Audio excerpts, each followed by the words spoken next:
Welcome to A Free Solution. I'm Kevin Wilson today, joined by Tim, the Freedom Marion O'Connor. I'm here, brother. How are you? Heck yeah, surviving. That's what I'm doing. How are That's you? it. Hey, look, welcome to the people that listen to our podcast on Spotify, Apple Podcasts, Gurgle Dot, Pink Whistle, Stink Whistle, all the streaming platforms. They got us out there, Kevin. I don't even know all of It's the all over the places place, that they're wherever at. you're listening. I got Yeah, some random podcast service. I don't even know what it is. Just we're, started we're using it like, like a second ago. It's fine. yeah, we're like ubiquitous, if you will.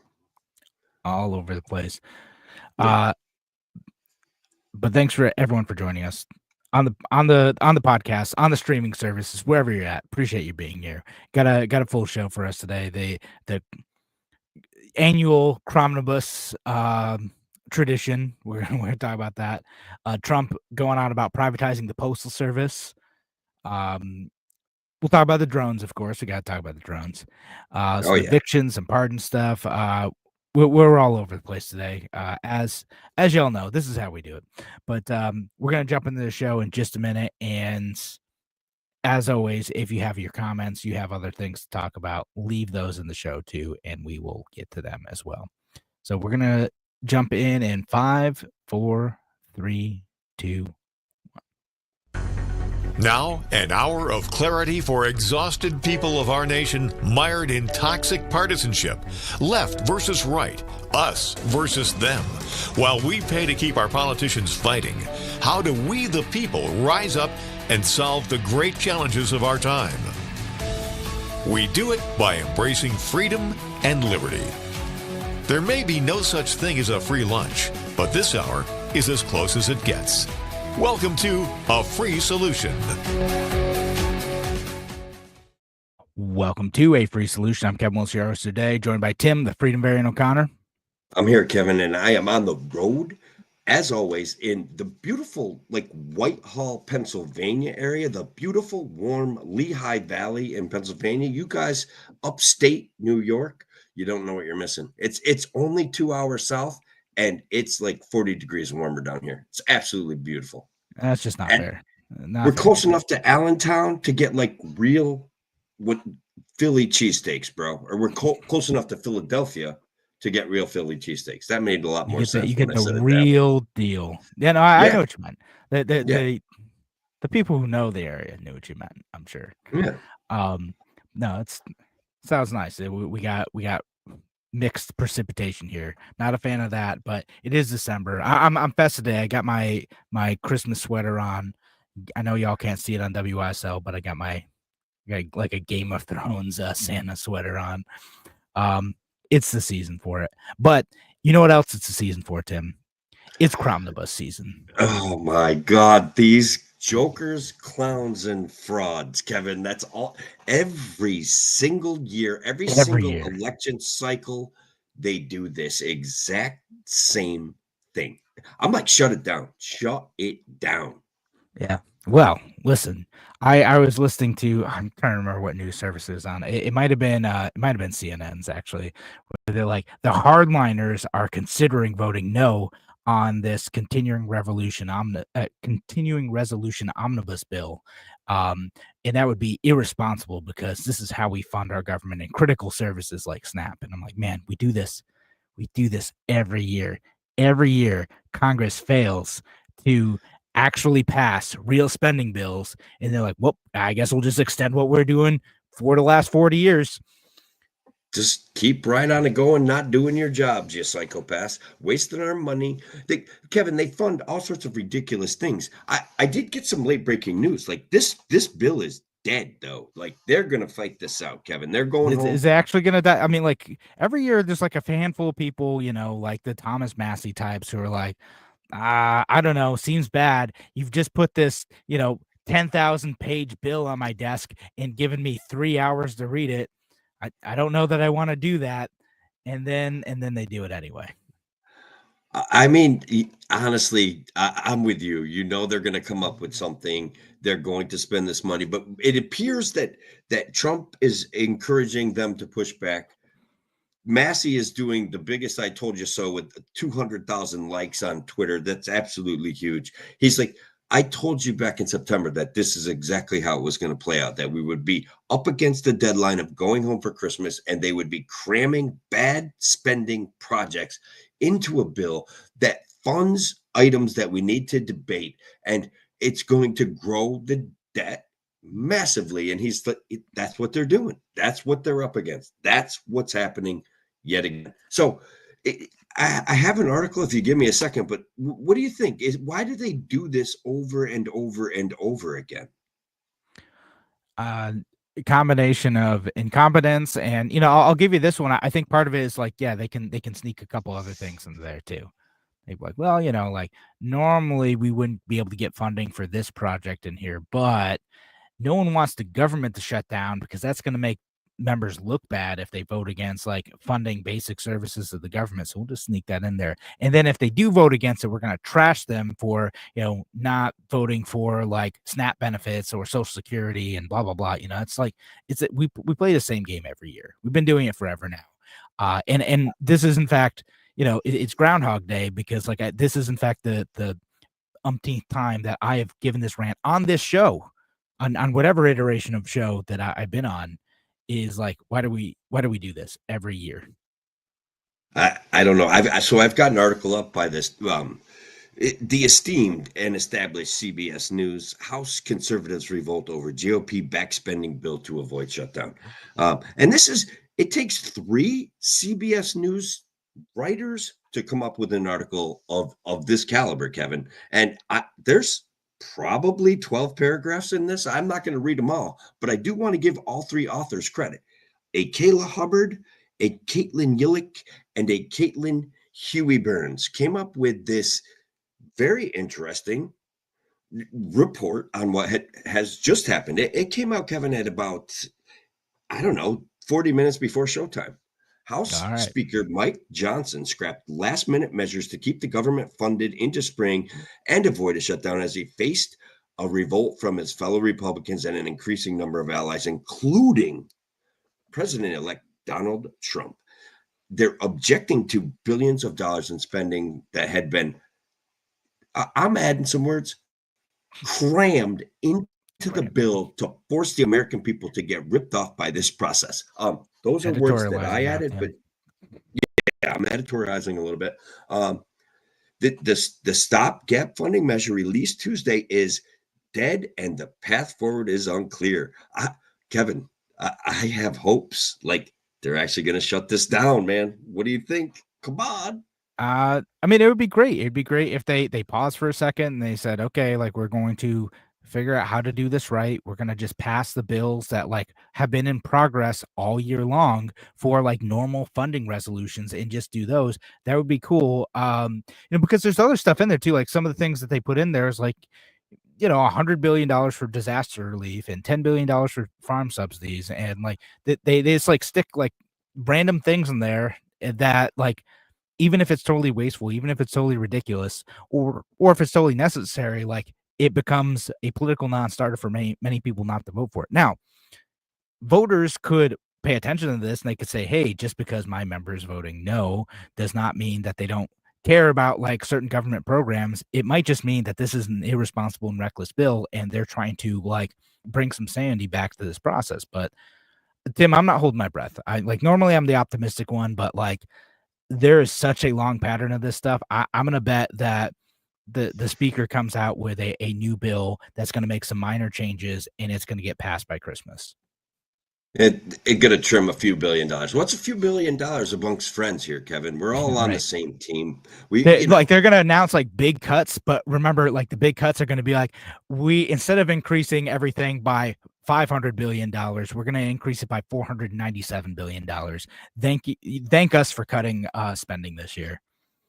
Kevin, there was a time during Trump's presidency where the government was actually shut down for 4 or 5 days. And the world went slightly insane. One of the things that I was fascinated by was that they actually have like these people that don't get paid when all of these other things do get paid. Like there's funding available for so many things, and who they've left vulnerable is amazing. Like it's like certain government employees, relatively lower middle class government employees, are actually vulnerable to a government shutdown.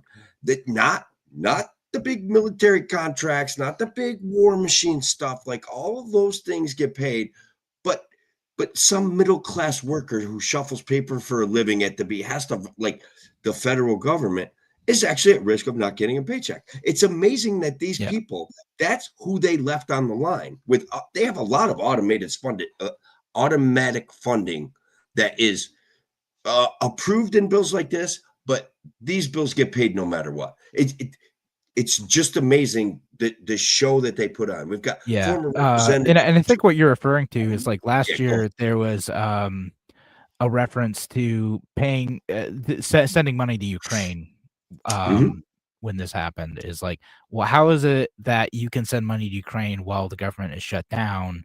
It doesn't really make sense that is a more essential function than, like other aspects of the bureaucracy more explicitly approved by Congress. I don't know, it's a strange thing. Yeah, it's utterly bizarre. We've got some comments out there that I want to share with the radio audience. Yep.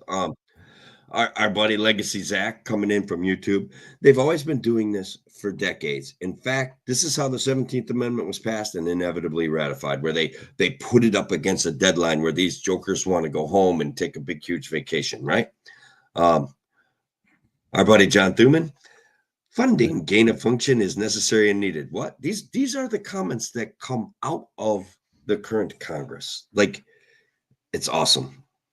Is there funding in there for gain of function research? I don't even know. Probably, dude. Probably. I don't know if there is, but funding for bioweapons facilities in Ukraine anyway, no matter what.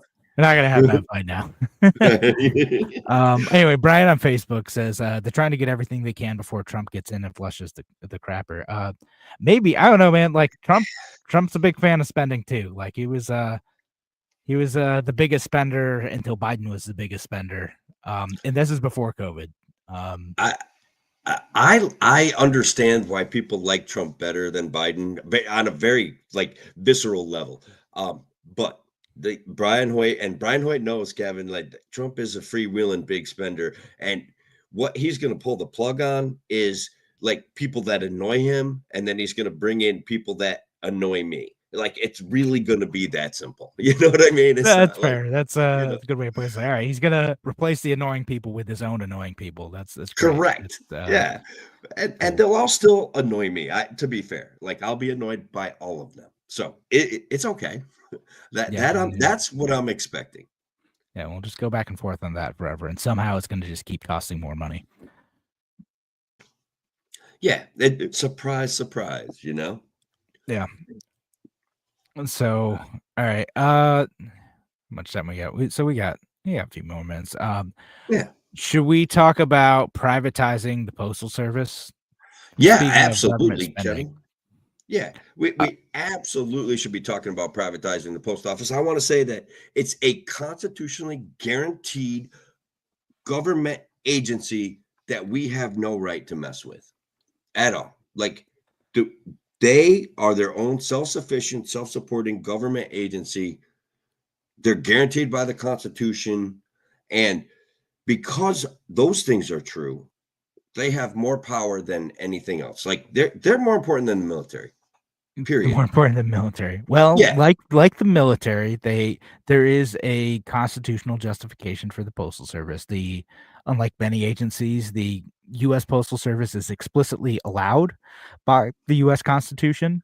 Now, the exact structure that we've ended up with are not specified by the U.S. Constitution.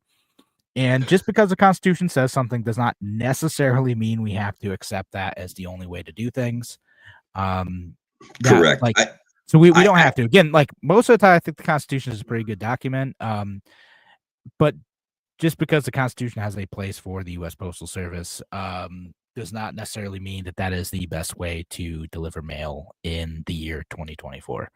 Well, arguably, and this is where I'm going to argue with myself, if we take a look at the way that the Constitution is written, Article 1, Section 8, Clause 7 of the United States Constitution gave Congress the exclusive power to establish the postal system, sort of, because it then says the Congress shall have the power to establish post office and post roads, but it doesn't really delineate out a mechanism by which it's supposed to do that.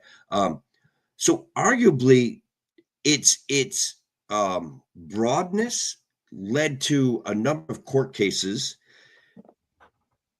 throughout the years that basically lended itself to the concept that the federal government is entitled to run a post office. Now, those rulings, as any ruling when it comes to a federal court ruling, they can be subject to politics. They can be persuaded by a persuasive lawyer, let's say. So some of the rights established about the post office actually are derivatives of court rulings that could be revisited in modern times if necessary. No, sure. So, and I don't even know that it is necessary. I mean, like, I think, again, it's going to take an act of Congress, like Donald Trump being like,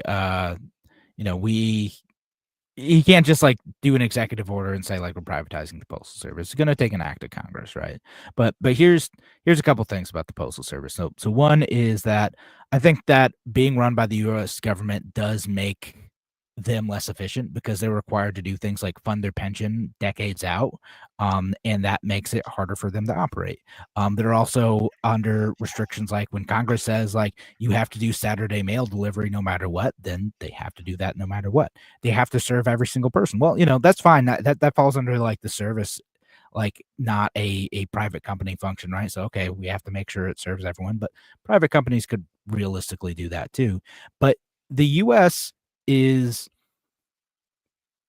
like there are a lot of other countries that have already privatized their postal services. Now, when you think of UK, you don't think, far right libertarian, capitalist utopia, but they have privatized their postal service. Germany has privatized their postal service. Canada has privatized their postal service. Now, Tim, Justin Trudeau, he's not a libertarian, is he? Justin Trudeau, the governor of Canada, is definitely not a libertarian. He is, in fact, a liberal communist, Castro sympathizing, perhaps genetically related, oh my God, leader of the 51st state of America.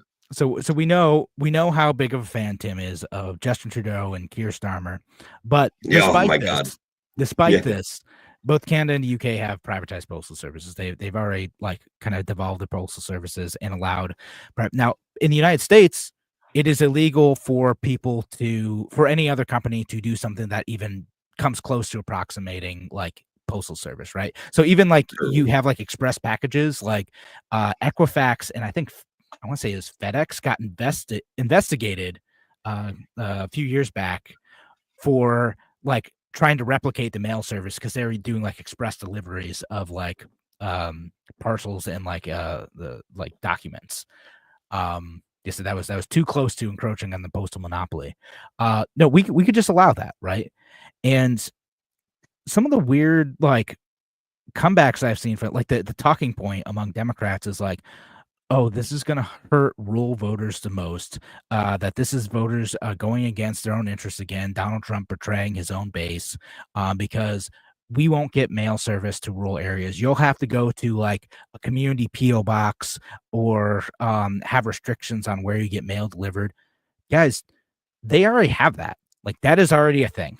Like there are many communities, if you're, a cosmopolitan living in the city, you might not be aware, but there are many communities where there's a village post office and you have to go there. Like that's just part of it. There's not individual house service everywhere all the time in every place. That's true. I do want to point out that the post office, the post service, it's even gone so far as to go after like bike messengers in New York City if they're carrying too much mail. Like they take on everybody, but like they're worse than the mafia. Like they don't want any competition. And I just think like, in terms of like package delivery and letter delivery, like I'm sure Amazon would do just fine with that. I'm sure like other places like UPS and FedEx and all these other places would do just fine with that. And if left to their own devices, if just like made into a private company, I am sure that the U.S. Postal Service would also do just fine. They have a ton of infrastructure out there, and they might do better, in terms of like have you heard about like them trying to develop a new like mail truck and how long it's taken? Oh yeah, yeah. No, it's wonderful. Like they're absurdly expensive. They've managed to get about 100 of them out. It's Yeah, they're just it's making like amazing. they're able to make one a day, but they need like tens of thousands of them in the next couple years. No, the company that they contracted with is not going to be able to deliver, and part of that is because of the onerous restrictions that the government puts on the contract requirements of anyone working with the U.S. government service, making it impossible for companies to be able to deliver on these things in a profitable and like timely fashion. Imagine that. Just imagine that. So no, I'll just end this with like, yeah, I don't think privatizing the postal service is all that scary. And again, this is nothing like, I'm not going to like bash the postal workers. Like I have family who've worked at the post office, and like it's great. There are people who are working incredibly hard trying to like get your mail to the right place. I just think it would work better if Congress wasn't micromanaging it. Like honestly, like that's what it is. And then we let other companies compete. Like I think things will get cheaper. I think things will get better, and we're really not going to lose all that much service. We got Amazon like driving drones out to like rural Alaska. Like, man, they're going to find a way to do it if they can make money off of it. It's going to be fine. Yeah. Look, how much time do I got? Because the mail service subsidizes political mailings. Those guys get to mail that stuff out for free. Well, privatize sort of, that yeah. stuff. Franking privileges is definitely a thing. Yeah, no, that's the thing, man. Like, and it then doesn't if cost that much. for like, so those are congressional communications, Tim, and not to be used for political purposes. Just okay. don't conflate it, Tim. Definitely not political. I'll tell you.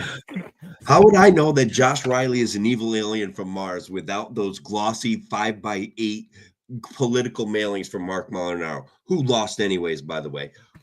Which Josh Riley's no better. Believe me, I'm not trying to prop one of those jokers up over the other. I'm just saying, how would I know those things? Well, on that note, though, we do have to hit the break. Thanks again for joining us here on A Free Solution. We're going to be back in just a few minutes. Talk to you soon.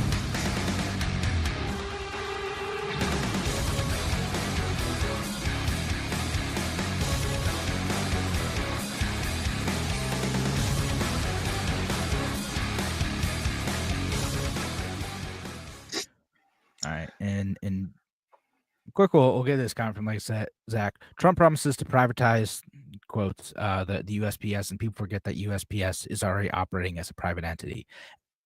Sort of. They operate like they're given a the leeway to operate quasi independently, but Congress often interferes with their operations, right? So like they're told, like, oh yeah, like go do your thing. You do the day-to-day management, and then Congress will jump in and they'll say, but actually we're going to dictate how your pension is structured. But actually we're going to dictate that, like, you think that you can just drop Saturday mail because like it's not really cost efficient to do that? Nope, just kidding. You have to do mail 6 days a week. Oh, you think you can like, restructure some of these routes to make them like more profitable? No, we like it this way. This member of Congress wants like the mail route structured this way. They jump into that stuff all the time, which is what makes it hard for them to like be profitable. Well, yeah, I mean, and they're not profitable. They get billions of dollars a year from the taxpayer. So yeah, which like I know there's a bunch of people. I know there's a bunch of people who are okay with that. They're like, oh, it's a service. It costs money, like education costs money. I'm like, yeah, but it doesn't have to. It doesn't have to cost money. Like it could be a profitable thing and we don't have to pay for it because so many other countries do it. Like half of Europe is already privatized their postal systems. Like, yeah, but fine. Europe's a mess, Kevin. I mean, like look at them. Look at that mess over there. Like they're not Americans. Capitalist hellhole over there. That's allowing their postal services to be private. Oh wow. Man. There's this constant narrative going around Twitter, Kevin, and I know we want to kind of so we get done early. Sweden and Norway are these bastions of socialism. And I was just like, that That's not how it works. They have low corporate taxes. They all pay into community services. Like, I don't know. They're not social. No, it's a complicated picture. They're like all slaves to the same corporations. I don't know. Is that socialism? Because maybe, I guess. Well, so I would say, like, you look at the economic freedom indexes of some of these like other countries, like Sweden included, Denmark. They actually kind of do better than the United States in a lot of ways. They are lower regulation. It is easier to like do business. The regulations are clearer, quicker to understand, easier to comply with in a lot of these countries now, like EU messiness aside. And then they just like expropriate more money from people, like, and then they, they'll tax the heck out of like the middle class to pay for like their national healthcare systems. So it's a mixed bag, right? They're welfare capitalists. They're able to fund their healthcare systems and all their other generous welfare benefits, in part because they make their regulatory systems lax enough for there to still be some level of profitability.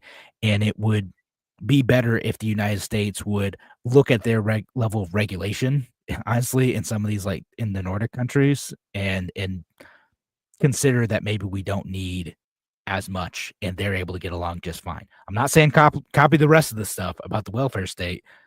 I'm saying the regulations, they seem to be doing all right over there. Fair enough. That welfare capitalist line is what is. I'm borrowing that and I'm going to be using it in the future. They're not actually socialists. What they are is welfare capitalists. Yeah, checkmate. I get in the fights with like the DSA folks over the time. Like, don't you want, like, look how happy they are in Denmark and Sweden and they're socialists. I'm like, they're not socialists. They're not. They're welfare capitalists, and we can debate that. That's fine. But sure, we can debate it. We can talk about it. We can talk about more socialism, like who else likes socialism? Like what else? Like people go, the firemen and the cops, that's socialism. I'm like, well, then the military and like, Hitler, they're like socialists. And people don't seem to draw that analogy as easily as I do. Maybe. My goodness. Sean, you're always coming with. Sean Hanna on Facebook says, we be discussing potential existence of a LeBron Diddy videotape. I mean, I think we should. I think we should think about it's that. It's possible, man. Kevin. It's possible that one exists. Therefore, we should probably talk about it. Like, we should speculate wildly about these celebrities. About a tape that I know nothing about, have even heard rumors about, but I don't know anything about this. Like, Sean, I'm sure you can like send me some links, but like, man, I don't know anything about this. I gotta be honest. Well, perhaps Sean is trying to help us break some news, or even better, start a rumor. Start a rumor. Okay. Yeah, even better. Let's start a rumor. Yeah. See, that's what he's doing. He says. Yes, I appreciate it. We definitely should discuss it on the radio show. I don't get as much conspiracy Twitter as you do. I don't see this stuff. It's all like zoning now. I've turned it into zoning and Buffalo Bills. That is my Twitter. Is zoning, Buffalo Bills, and then like Tim. Like those are the three. I'm sorry. And Tim is tough enough. That's got to be hard because I have a lot of fun on Twitter sometimes. Yeah. To be honest with you. Like my random like Buffalo Bills and like zoning or like whatever Twitter, and then Tim shows up. And Tim. Because Tim is a ranting lunatic on Twitter, and he gets dopamine rewards. Yeah, Tim gets dopamine rewards for his nonsense commentary on Twitter. I love it. At 10%, by the way. Yeah, I think most of these guys know that though. A lot of you folks are probably following Tim on Twitter. Yeah. And all right, so we should get back though. We'll get back to the show. And yes, we're going to talk about the drones. Yeah, we are. So, all right.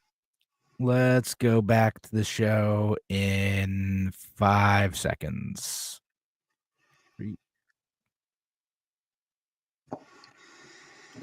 Oh, there we go. Welcome back to A Free Solution. I'm Kevin Wilson today, joined by Tim, the Freedom Variant O'Connor. I'm here, Kevin. And look, I had to leave Whitehall, Pennsylvania on Thursday last week to drive to an area in Long Island where we were going to have our Christmas party. As you guys know, I'm a on the road superintendent for solar projects. I love my job. I have a blast, but we were having a Christmas party between Whitehall, Pennsylvania, and Riverhead, somewhere in Riverhead, some swanky resort in Riverhead. The state of New Jersey exists. It's right in the way, Kevin. So I'm driving through there going, I'm looking for drones, Kevin. I'm going through the swamplands. I'm seeing like the giant stadium. I see some buildings that's not Manhattan. I'm looking for drones. I got nothing. It's like when I went to New Hampshire and I didn't see bears. It was so absolutely not a single drone. Wow. No, not one. I think you just weren't looking hard enough, or they're invisible now. I don't know. I saw a lot of planes, like low-flying planes. Like I thought one was going to land on the look. I'm a country guy. Like these big planes coming in on the road like that, I don't like it. I don't like it. They're too close to the road. They need to be further away. Anyway, that's my story about the drones in New Jersey. Like I didn't see any. Didn't see them. I don't know that they're real. People showing me pictures of like holographic images that they're shining on the side of their house and trying to tell me it's a drone. And I'm just like, I don't think that's a drone. How do you know that's a drone? I mean, some of them are funny because it's just like, oh, that's definitely a TIE interceptor from Star Wars. That's yeah. One did look like a TIE fighter. That's correct. Yeah. Luckily, Kevin, the federal government's on it though. They are offering up lots of information about what the drones are. So that's good. That's making everybody calm down about the drones. They have a knowledgeable spokesperson offering them lots of great information. Wow. I mean, you have to have someone saying something because you got members of Congress being like, it's an Iranian mothership sending out drones. That was the best. That guy, I couldn't tell if he was serious or maybe he is serious. I think he was serious. Now I'm gonna have to look up who said the Iranian mothership thing. And then Larry Hogan out in Maryland was like, no, there's some drones. They're following my house. They've been steady this whole time. They're watching my house. And people were like, sir, that's the constellation Orion. Those are just stars, bro. Those are just stars, bud. Like, all right, people get weird in periods of high stress, and I think that this past election cycle was a high stress election cycle. The impending doom of World War III seems pretty stressful. We would anticipate some sort of reaction on U.S. soil. I don't know that the drones are it. One thing that I find fascinating. I'll just say that the Iranian mothership guy, I think, was a Congressman Jeff Van Drew. Yeah, that sounds right. Yeah, so, bro, I loved it. Like, I think he was serious. It was absolutely hilarious. I couldn't get my head around it. Like, okay, these things like a drone type mothership or like a floating mothership with a like nuclear power plant to charge the batteries on drones, guys. I don't know if you know this, but like. They're not necessarily carrying engines, are they? Or are they? I don't know. They're the size drones? Of SUVs. I don't know. Yeah. No. Well, so it is possible to do something like that, right? Like people are talking about like drone blimps. Like that was like the Amazon concept, right? Like, oh, like we'll have like a blimp and we can send out drones that way. Like it's a thing you could do, but like, listen, if Iran was out like in the middle of the ocean, like a few miles offshore, launching drones, like. The U.S. military would, like, I know we don't have a lot of faith in them on this show, but like, they would do something about that. There's lots of people who do something about it. And it seems like the government does like understand what this is, even though Trump's like, yeah, the government knows. They're just not telling everyone, and I don't want to be near them. And he's doing his thing. It's just, yeah, he's doing the Trump thing. Yeah, but like, so yeah, it's like possible to do that. And there's like, there's worry about drones because I don't know if you see like, I mean, it's horrifying. You see this stuff on like TikTok, like drone warfare is like the next phase of like warfare. Like the stuff coming out of Ukraine and Russia like is bonkers. Well, we've successfully used drones in theaters of war away from the U.S. mainland. Like this is a real thing. That's been a big part of our bombing campaigns is drone warfare bombing. Well, so like there's kind of a different scale of drones. So it's like the drones that the U.S. was using, which were like autonomous vehicles, like the UAVs that were like flying way up and could carry big bombs, and then there's like the ones that just carry like grenades that are available with like commercially available drones. Like like I don't know if you've seen any of that stuff out of like the footage coming out of Ukraine and Russia, but like both sides are using them, and then as soon as like people kind of got a hang of like, oh, well, like these remote control drones, these UAV pilots were going to like send electronic jamming to kind of get rid of them. They started flying around wired drones, and they got these wires that are like, like a kilometer long, and they'll fly them that way so they can't be jammed. And there's all sorts of crazy, like drone warfare has gotten nuts, and maybe we'll get into like what Ukraine was doing in Syria too with that. But yeah, all right. That sounds wild. Yeah, wrapping up like the drone thing though. Like, listen, this is just a mass panic. Like, we're gonna be fine. Most of those videos, they're airplanes. Like, look, if it's way up in the sky and you can hear an engine moving and you see like the green and the red lights on it, it's probably an airplane. Well, that's got to be like 80% of it, right? Is people freaking out, and now there's like 5 drones, and people are like, "What the heck?" But then they're seeing an airplane or whatever. Yeah, so like there might be a couple like real drone tests going on. So like probably like 80% of them are like people have heard about this, they're freaking out now, and they're just like they're seeing airplanes and stuff, right? Yeah. And then there's probably a handful of people who are like hobbyist drone flyers who like didn't get permission, and then a handful like so apparently NASA was and this is like from like one of like the mill bloggers that I follow on like TikTok, but they're like NASA was like has a corridor in New Jersey where they can technically test drones and may have been doing so and aren't like required to like contact the public ahead of time, where they're able to test these over like population centers. But it's basically just like trying to test different autonomous vehicles like in atmosphere, like for whatever NASA's gonna do. So like not really anything too crazy. And the government knows what it is. They're not like, Yeah, look, you know where I'm probably going to go with this. When I hear they're the size of SUVs, and we use drones to map out some of our solar fields, and they listen. I'm telling you, Kevin, the technology exists. We can have flying cars. That's what this is. It's just a test run of Tim's flying car. They're going on sale 2025. Trump train bringing us flying cars finally. It's been too long.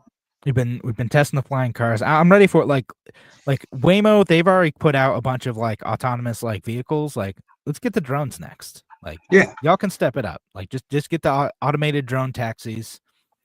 I think it's time. And I know you're like, I want to fly it myself. I do not want to fly it myself. I no. Drone taxi. I'll accept all sorts of electronic controls, man. Like I do want to like kind of do a swoop turn and stuff like that every once in a while. But like if there's other drones in the area, I don't mind if they talk to each other. Like Tim's flying car can talk to Kevin's flying car so that they don't land in the same spot. I think all of those things are probably okay. That all seems reasonable.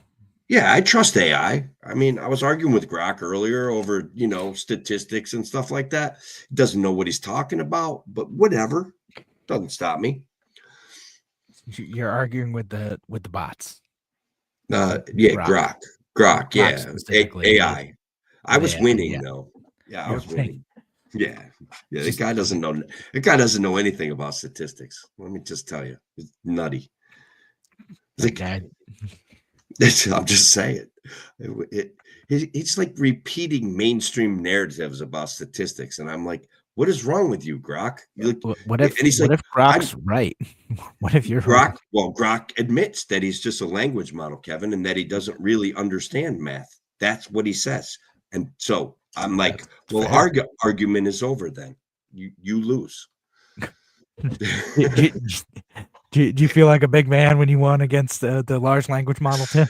No, I just felt annoyed, Kevin, to be honest with you, because I couldn't get an answer that had any real meaning out of it, because it can't extrapolate statistics, because even though has a 10,000 IQ, And I was looking for a way to put into words a couple of concepts that I've been working on with statistics, and just it couldn't help me. I'm frustrated. I don't even know why I paid the extra $80 for Grok. I mean, Grok's free for us normie users now too. Oh, great! See, I know you got like subsidized. There's supposedly some newer version that like you paid folks get, but like it's available for free. I mean, oh, great. Which is fine, you know, like you just gotta understand what it's for. It's just gonna it's gonna respond to what you're saying. It's just gonna try to predict like the best thing to say. You know, it doesn't know anything. It's so funny because it writes paragraphs and paragraphs, and I'm like, that has nothing to do with the question that I asked. You know that, and it's just riffing. That's what it is. Which I respect. You know, it's like the large language models. They have their own version of the weave. That's what it is. Gibberish. It's too long. It's like I hated school, Grok. I don't need this from you. You know. Well, answers to my questions. That's it. I mean, it answered it. Because I asked it about myself on Twitter. I said, you know, what's my Twitter like? And it's like, oh yeah, you talk about like zoning and trade and like some national issues. You lean libertarian. You talk about Rochester issues, and then occasionally talk about the Buffalo Bills. I'm like, well, yeah, that's pretty much it. You got it down. Yeah, I asked it what movie character I would be, and the answer was Tyler Durden from Fight Club, and I'm like, perfect, just perfect. And then I went to post it, and I forgot to screenshot it, or I forgot to add the screenshot. So I looked slightly insane when I made the post, and I woke up the next day, and I'm like, I don't even know what this post means. And I'm like, then I realized I didn't put the screenshot in, so I just deleted it. But I was very excited. I was very excited to get Tyler Durden. They got Tyler Durden. I don't know. I'm gonna have to ask what movie character it thinks I am or most like. I don't know. Stuff's fun to play with. Yeah, it was pretty cool actually. Yeah. Yeah, most likely to start fights in a basement with a bunch of dudes. Yeah. Well, it was a little more complicated than that, but that was among the things I'm willing to do for freedom, Kevin. Like, you know, cryptocurrencies and alternate forms of finance, and you know, say his name kind of thing. I'm that kind of guy. And I'm Robert Paulson.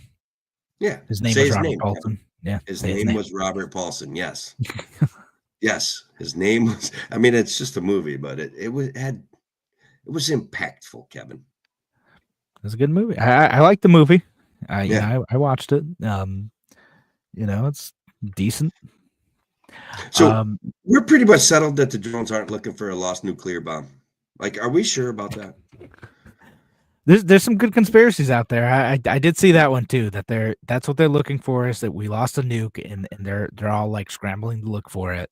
Don't want to alarm anyone, but yeah, I mean, that's why Trump wants to stay away from them. Well, we have lost nuclear bombs. Whether these drones are looking for them or not is it happened in like South Carolina. Like it fell out of a plane. Yeah, you know, misplaced. Didn't detonate. Luckily, you know, we ever heard about that, but no, it fell out of a plane. The size of the explosion that it takes to detonate a nuclear bomb in and of itself is actually, it's not an impact thing. It's got it takes a lot of energy.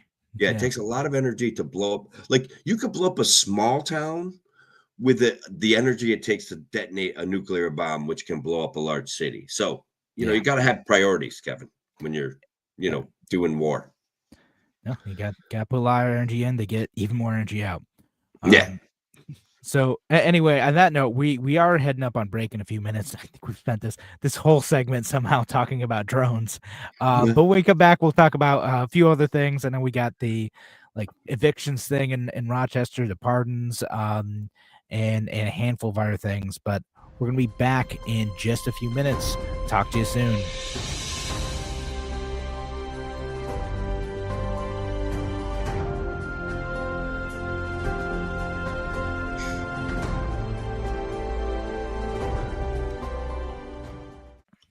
I think Shelley's right. I do. I was. Elon already has flying cars. Yeah, I was thinking about this, like, because the drone technology that we have is so sophisticated, Kevin. The drone, just a quick little story from the other day when we were surveying a field. The tectonics group brought a drone, surveys the whole site, is checking topography and doing radar penetration into the ground to kind of get a sense of what the soil type is and what the compaction is from about 100 feet in the air. Now the drone's up, it's got a map in its like computer wizard brain, and it lost connection with the base of the drone base, and it just waited for a signal to get called back to reconnect to the map. It just stayed in exactly the same spot. And that was like, the wind was probably 15 miles an hour. I was so impressed with this thing. There. It just sat there waiting to reconnect to its map or get a call back to its base to reset. So that was the user had to call it back to the base. Or we let it sit in the air for about 10 minutes because of a lot of times they'll reconnect to the Wi-Fi signal and the satellites that are directing where to take its pictures when we have these mapping situations going on. Mm-hmm. So, I mean, it's the technology out there is getting crazy. I love it. Yeah, I mean, no, mostly it's cool. Mostly it's cool. Like I'm a big optimist when it comes to this stuff. So by the way, I did ask, based on my Twitter, what movie character am I most like? You know what it told me? Han Solo. I'll take that. It's trying to flatter me. I'll take Han that's Solo. Trying to butter up to you. Like it sure is. If you had already paid for Grok, what it would have came up with.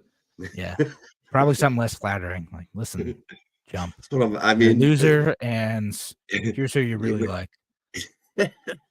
No, I don't know if it would have went that far, but I mean, you get the picture. Like I could see where you would have been. What are the other characters from Fight Club, or perhaps even? I was actually thinking it would come up with like an Indiana Jones kind of thing for you, like a professor by day, and then I don't know. Maybe overdoing it there, but something along that lines is what I pictured. Han Solo's not that unusual though. That's pretty good. Yeah. That's fine. I'll take it.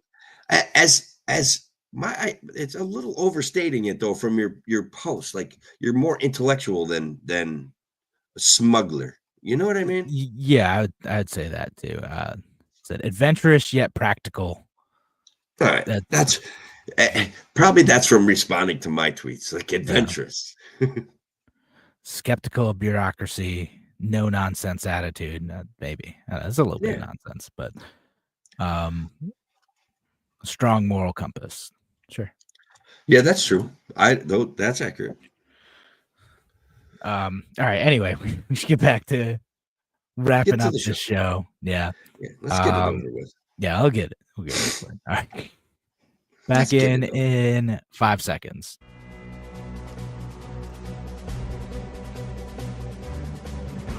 Welcome back to A Free Solution. I'm Kevin Wilson, your host today, joined by Tim, the Freedom Variant O'Connor. Oh, I'm here, Kevin. And look, we haven't given a shout out to our friends at WYSL, WKCR, and WLEA. We're like huge all over New York State. Did I get the call letters right? I saw WCKR and WLEA. Yeah, we got. Yeah, I think that's what I said. Yeah, we're good. We're good. But yes. Thank you for listening. So excited to be on all these stations in Rochester and out in Hornell. Love you guys. Appreciate you being here. And, of course, appreciate the online audience as well. Appreciate you all being here, too. So, all right. I mean, we covered, look, guys, we do, Kevin and I like to find local issues that are going to literally cause homelessness. When we take a look at the idiocy that the feel-good legislations that these morons craft and put together to force people into the streets and go home and pat themselves on the back. Like, I don't know how they sleep at night, Kevin. They do dumb things. And tonight we have a story that exemplifies that. Christmas time. These guys are forcing people out. Homelessness. They're creating homelessness, period. Right. So in Rochester, New York, we had a vote. The city council voted 7-2 in favor of good cause eviction protections. It's the biggest city in New York to do this. And I think how they sleep at night is they think that they're protecting people. I'll go back to this is my default. I think that they think that they're doing a great job. That they don't think through the second, third, fourth order consequences of how this new law is going to have a ripple effect throughout the Rochester community. And what it does is it applies certain types of restrictions on making eviction more difficult. Instead of it applying to, on the statewide level, applies to any property owner who has 10 or more units. It applies in Rochester to 1 or more units. Now, what this will end up doing, because is more difficult for people to be able to evict tenants who aren't paying, who are causing problems. The sympathy end on this is oh, of course, we don't want to just put people out on the streets. We don't want to just make people homeless. We want to make sure they are able to stay in their home, and greedy landlords can't just kick people out for no good reason.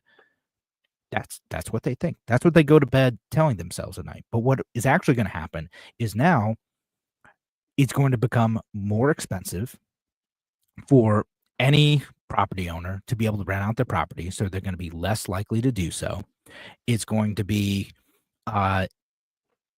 difficult for landlords with a small number of properties to comply, and they're likely to not even get into the business in the first place. So you're going to get more consolidation of large property management groups because it's going to be too expensive for a lot of kind of middle-class people to be able to get into doing rental properties. And there's going to be fewer housing units overall because of both of this, which is going to drive rents up even further. They've been going up and up and up and up in Rochester. And the reason why is stupid stuff like this and making it difficult to build apartment buildings in the first place. And then, oh my goodness, we have a housing crisis. We need to make more interventions. And so what's going to happen next is they've been pushing for rent control in Rochester for a while. I'm making a bold prediction now, not that bold, pretty sensible prediction, honestly, that within 2 years, rents are going to go up. They're going to call it a crisis and use that to try to justify rent control.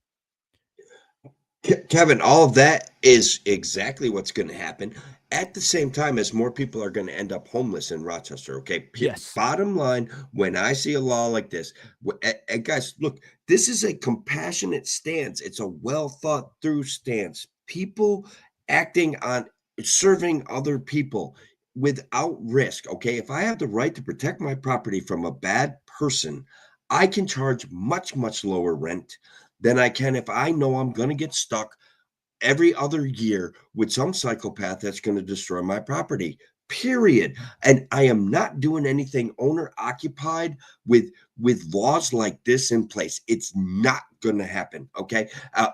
Kevin, I will just rent to college students. Is there a college in Rochester? Because they'll pay me up front. I will not have to deal with this nonsense, this good faith eviction clause. And it's over, man. I don't have to do any of it. I don't have to. They are hurting poor people making laws like this. They are limiting access to rental markets for them. And that is the end of it. I don't know how they're dumb enough to make these laws. They see homelessness on the rise and they make these laws anyway. It's absurd. They're not protecting people from being homeless. They need to protect everyone from each other in the instances where they can, including small-time landlords from bad tenants. That would solve this problem way more than feel-good laws that are going to, you want BlackRock, Kevin? You're going to get BlackRock property management in Rochester. That's what this law does. It's part of what it is. And again, I think people genuinely think that they're doing good here, that they think they're doing better, that they think they're just protecting people.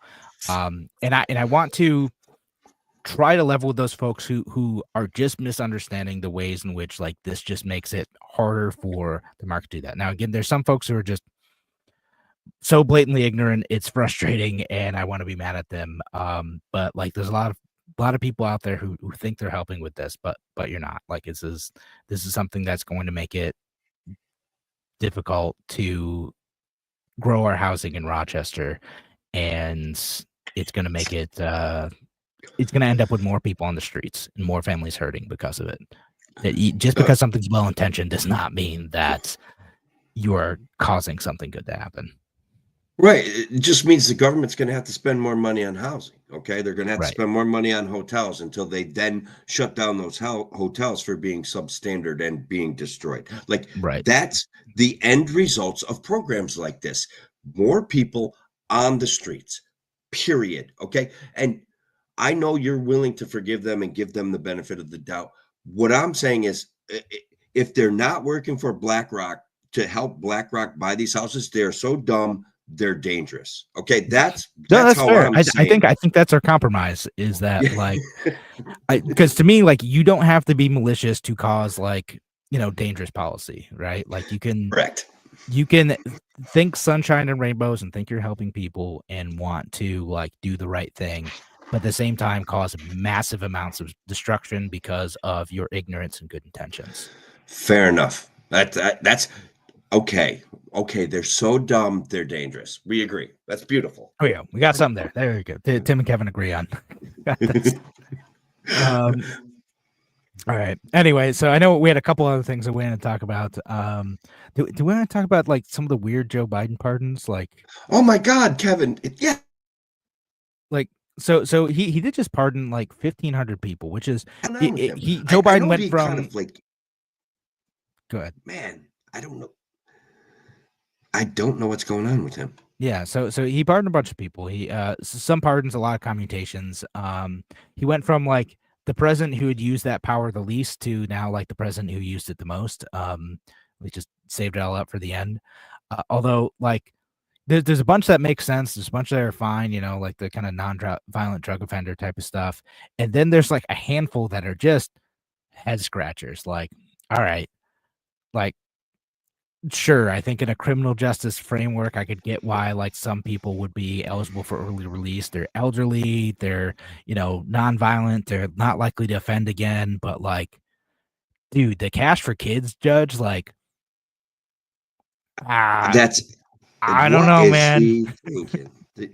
This guy's like the ultimate pinnacle of corruption in a society where he's keeping kids in jail. He's sentencing kids to juvenile detention for minor infractions. They get in a tiny bit of trouble. He's extending their sentences, and all for kickbacks, all for real money exchanged for this service. Yes, this guy ended up in jail. Joe Biden pardons him. I can't fathom the reason. Conahan is the former Pennsylvania judge, but yeah, no, he's crazy. Yeah, he was sentenced to like 17.5 years in jail for getting money, getting like basically bribes, kickbacks for sending kids to prisons, for proper prisons. I'm like, man, that's pretty bad. Like, again, I'm like, libertarian in the sense, like, I think that, like, we overuse our jail system. Like, we have too much incarceration going on. But I'm like, dude, that guy deserves to be in jail.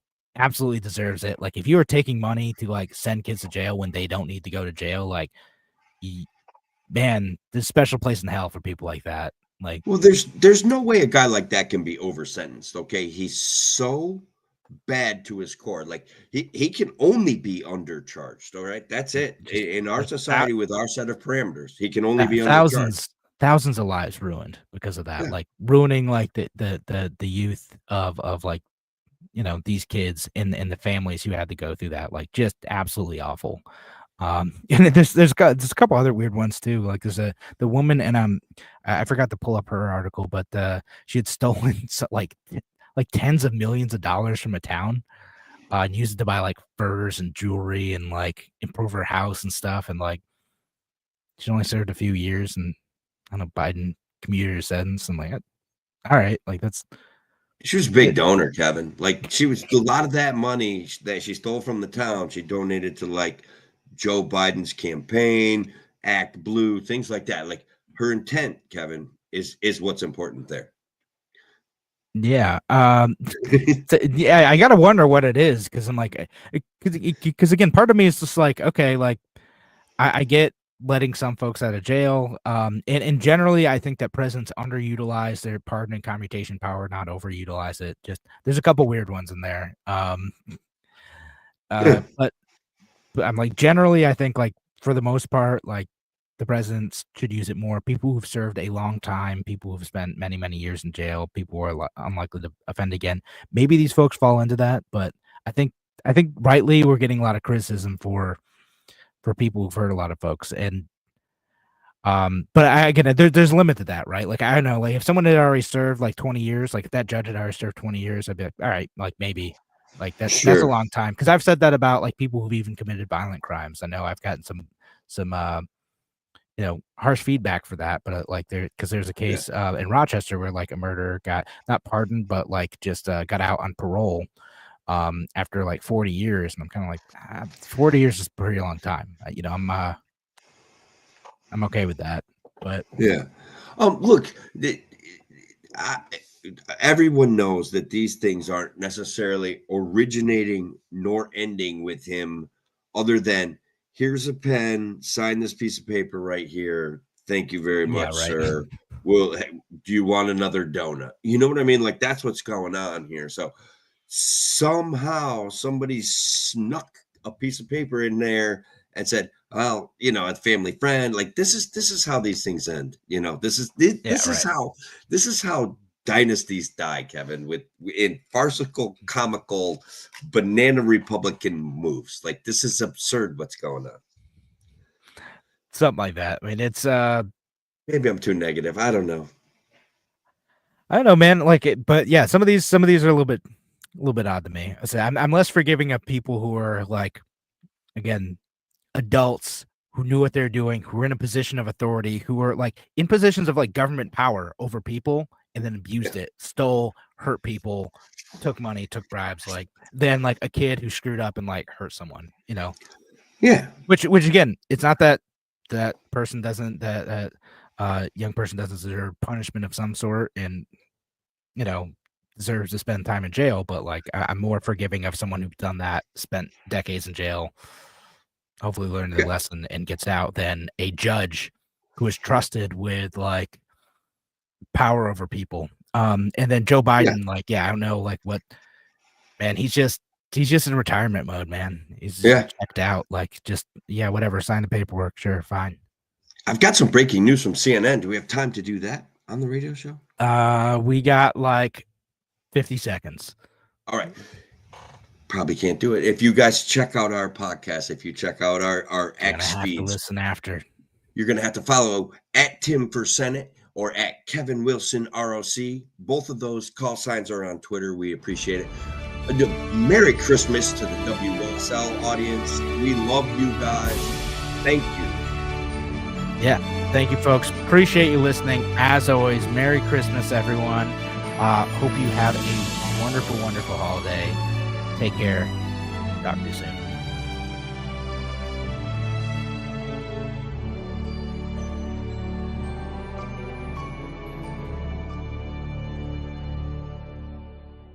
All right, special content for the podcast audience and our friends that join us live. CNN, late-breaking afternoon update.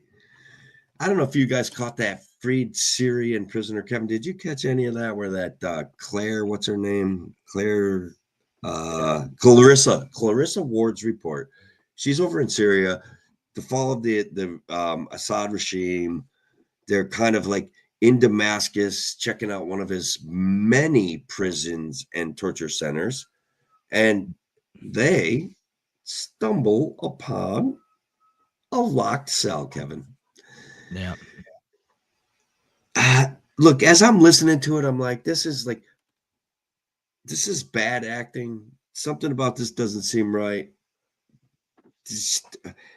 Everything was kind of presumptuous in her tone. My wife and I were listening to it together, and we're just like, none of this is real. Like this is fake. CNN is fake. This is bogus. They played it off as real to the best of their ability. They literally had a guard, guys, shooting off locked doors. Like that doesn't work. Okay. That doesn't work in a prison. They're designed to not, like, that doesn't work. Don't do that. Don't try it. Don't take out a rifle, shoot a lock. Don't take out a handgun, shoot a lock. If it's a padlock, you can hit it with a big hammer a couple times. You're going to be okay. Get a grinder out. That's what they do in the movies, right? Come on. You could shoot a padlock and it would probably open. All right, because harsh impact. There is not a padlock. Well, never mind. This goes out in Rochester. I don't want the kids getting crazy. All right, but anyway, when we get to it, so anyways, they shoot open a locked prison door. A guy, regardless of the commotion, is hiding under the blankets. This Clarissa Ward is like, "Is there someone there?" And it just smelled bogus. It just looked bogus. So, anyways, they find a guy, Kevin, under the sheets, and they rescued one of Bashar Assad's prisoners, Kevin. Mm-hmm. And like I said, it seemed fake. And turns out now CNN kind of has to fess up because this guy was like a notorious torturer. Yeah, I saw that part.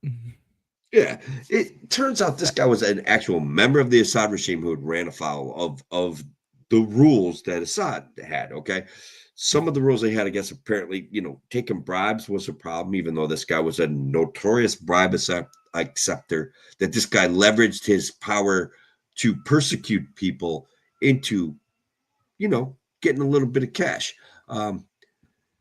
It's like, let me see in our regime of corruption and torture, you have taken things too far. Correct. Yeah. In a regime of corruption and torture, this guy was in jail. It turns out the guy was actually a Salama Mohammed Salama, and that he was a former intelligence officer for the Assad government. CNN obtained a photo of Salama and through facial recognition software found that it was better than 99% chance that it was the same man from their report. Because if you see the whole thing, check out the whole story of Clarissa Ward walking into a Syrian prison and shooting open a lock and miraculously finding a guy in there. The guy was remarkably clean cut for having been locked up and ignored for 3 months. Supposedly he hadn't had water for 4 or 5 days, and yet he looked relatively hydrated. I mean, it's just a funny CNN weird thing. Yeah, just CNN is just so awful, guys. They're just awful. But I think everybody's wise to it, Kevin. Like, I don't know. Did you fall for it? Did you catch it when it was thrown out? I didn't see anything about this until after people were like, "Yo, why did CNN let this torturer out?" That's what I saw from it. That's good enough. Then you did not fall for it. You know what I mean? No. Yeah, I wasn't even given any opportunity to fall for it. So, yeah. So, guys, once again, the people that join us, like the video, problematic, right? Like when I'm on the road, Kevin's voice starts breaking up. I turn off the video. I can hear him better. So that's why I was not able to share my shining face with you guys during the show. I know some of you missed it. I can tell. Definitely. I'm sure they did, Tim, but it's all right. Well, so we do whatever we have to do to make the show work. That's the point. That's correct. Here for you. Yeah. And remember to like, comment, and share, because we're like famous now, Kevin. People want. Dan Berman wrote a book.